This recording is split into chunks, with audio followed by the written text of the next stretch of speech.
You also have to learn how to use the laser at the same time. All right, Mazda, back here. There's the power switch. Okay. Let's turn that on. Now the laser is running. While we're waiting for the laser to run, we can get the computer booted up.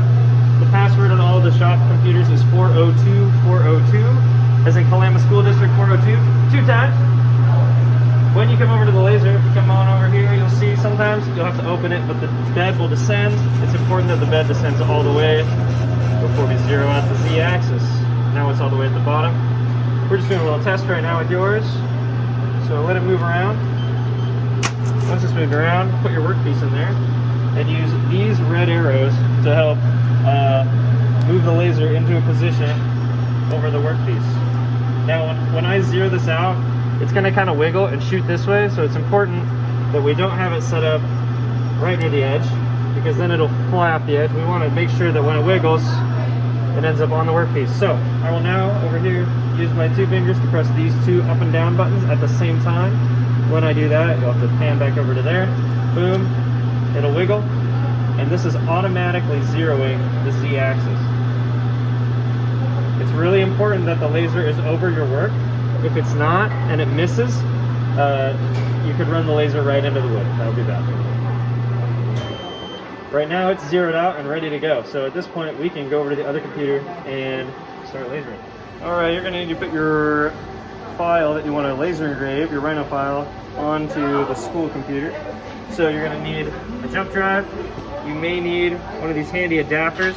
If you don't have a device with a regular USB drive, then you would want to find that file and copy it and drop that into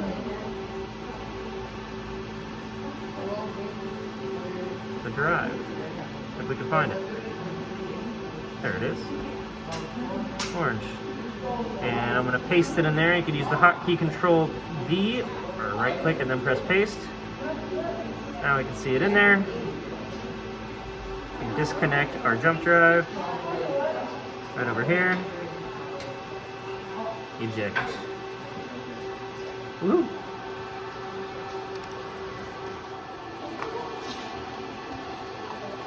Alright, find your file and open it up. You can leave it on the jump drive, doesn't really matter.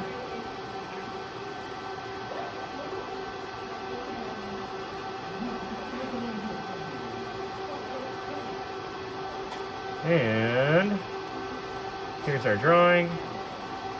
I would maybe recommend using hatch. And then anything that is a line, open or close, just a single line, is going to want to be put on a different layer.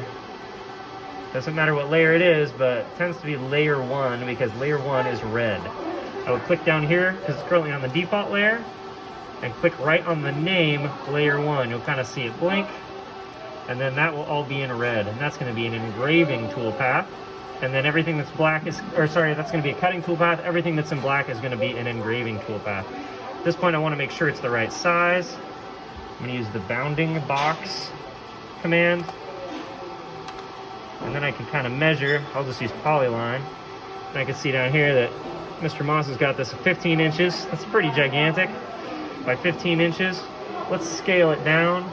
SCALE, origin point. And I don't want it to be 15 inches. I want it to be more like maybe 3.5 based on the little scrap we got in there.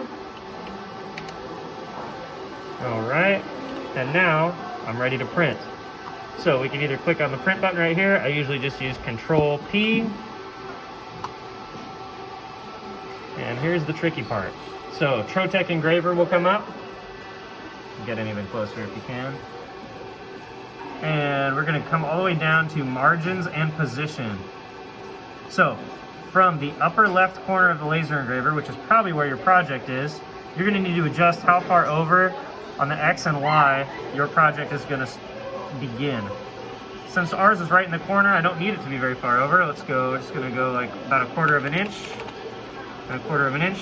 This part though, check with me if you're, when it comes to your positioning, because you don't wanna accidentally miss your project. Once you've got it where you want it, hit print, and it will take us over to another program called Job Control. On Job Control, Your project will show up over here on the right. Double click it. And if you want to see what's going on, you click on the eye up here. And we'll connect over here, we'll connect the engraver. It'll do some thinking, and eventually it'll give you a play button instead of a connect button. Once we've got it where we want it, we're ready to print. So I will turn on the blower. Make sure that my project is in the upper right corner. And I will hit play. It'll ask me this. No feedback from exhaust. Well, that's okay because we have an exhaust system running. And we'll get started. And your laser engraving